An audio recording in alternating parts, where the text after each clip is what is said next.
दरबारामध्ये आपल्याला बसण्यासाठी मिळत आहे.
अक्कलकोट श्री स्वामी समर्थ हे मार्ग जे आहे तो श्रेष्ठ मार्ग आहे आणि हा दिंडोरी प्रयत्न मार्गामधून आपल्याला ज्ञान मिळतो आणि या कलियुगामध्ये हा मार्ग आता कुठेही मार्ग मिळणार नाही. आता हा मार्ग आहे.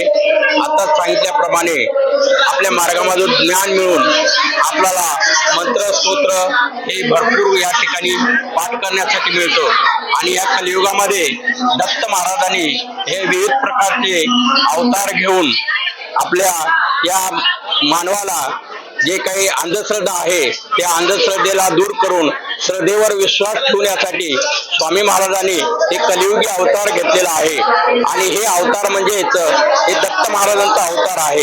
या कलियुगामध्ये मानवी अवतारामधून जे विविध प्रकारचे दुःखित पीडित लोकांना या मार्गामधून हे दुःख दूर करून त्यांचं जीवन जे आहे सुलभ करून त्यांना वारंवार आपल्या जे अडचणी येतात त्या अडचणीमधून आपल्या या मंत्रसूत्रातून हे आता इथं या ठिकाणी पाचवा वेद जे गुरुचरित्राचं पारायण आहे ते पाचवा वेद मानला जातो आणि फक्त आपल्या मार्गामधून आपण या विशेष म्हणजे आपल्या दिंडोरी प्रयत्न मार्गामधून हे आपल्याला या ठिकाणी गुरुचरित्र वाचवण्याचं जे आपल्या माता भगिनींना जे परवानगी दिलेली आहे ते सद्गुरू पिटले महाराजांनी एक परवानगी दिलेली आहे. अशा विविध प्रकारची आपल्याला या ठिकाणी सेवा केल्या जातात, मोठमोठे ग्रंथ वाचवले जातात. हे फक्त आणि फक्त याच मार्गामधून हे या ठिकाणी गुरुचरित्राचे पारायण असो, त्यानंतर दुर्गा सप्तीचे पारायण असो, त्यानंतर मल्हारी सप्ताहाचे पारायण असो, असे विविध प्रकारचे पारायण या ठिकाणी घेतले जातात. वर्षातून 2 सप्ते होतात. ते म्हणजे आता हे श्री दत्त जयंती निमित्त हे सप्ताह घेतला जातो. त्याच नंतर येणारा सप्ताह जे आहे ते 6 महिन्याला श्री गुरु जे स्वामी महाराज आहेत त्यांचा एक सप्ताह या ठिकाणी पुण्यतिथी निमित्त घेतला जातो. अशा प्रकारे आपला या कलियुगामध्ये एवढा मोठा श्रेष्ठ मार्ग आता इथं ते पुढं होणार नाही. आता हा मार्ग एवढा श्रेष्ठ मार्ग आहे. असे विविध प्रकारचे आपण या ठिकाणी नसून तर पूर्ण जगामध्ये हे मार्ग चालतो आणि या पृथ्वीवर फक्त आणि फक्त एकच मार्ग असा श्रेष्ठ आहे की त्या ठिकाणी कसल्याही प्रकारचं कुठलंही मूल्य न घेता विनामूल्य या ठिकाणी मानवाला घडवण्यासाठी आपले परमपूज्य गुरु माऊली हे वारंवार 24 तासापैकी 18 तासापैकी 24 तास काम करतात आणि या मानवाला घडवायचं काम करतात. हे आपल्या मार्गाचं हे फार मोठं योगदान आहे. ते म्हणजे आपण घ्यायचं आहे आणि आपण आपलं जीवन सुखी करून घ्यायचं आहे. श्री स्वामी समर्थ. नमस्कार, माझे नाव पूजा श्रीदत्त घोडजकर. श्री स्वामी समर्थ. स्वामी समर्थांचा अनुभव असा आहे की मी आतापर्यंत जे जे स्वामी समर्थांना मागितले, जे जे इच्छा माझ्या होत्या, जे जे मी स्वामी समर्थांसाठी म्हणले ते माझ्या सर्व इच्छा पूर्ण झाल्यात आणि खरंच माझा स्वामी समर्थांवरती भरपूर जास्त विश्वास आहे. माझे आई वडील असो, माझी बहीण असो, माझी मावशी, माझी आई वडील, मावशी, बहीण जे कोणी आहेत त्या सगळ्यांना, माझ्या घरातल्या प्रत्येकांना स्वामी अनुभव आलेला आहे. आणि खरं सांगायचं झालं तर आता दत्त जयंती निमित्त इथं भरपूर जण जमा झालेत आणि माझं भाग्यच आहे की मी एवढ्या जयंतीमध्ये मला गुरुचरित्र पारायण करायला मिळालं आणि पारायणाचे ते अनुभव फार वेगळे माझ्यासोबत आले आणि स्वामींचा विश्वास, माझा स्वामींचा विश्वास खूप जास्त आहे आणि स्वामींचा हा जो मार्ग आहे तो हा मार्ग भरपूर श्रेष्ठ आहे असं म्हणू शकते. श्री स्वामी समर्थ.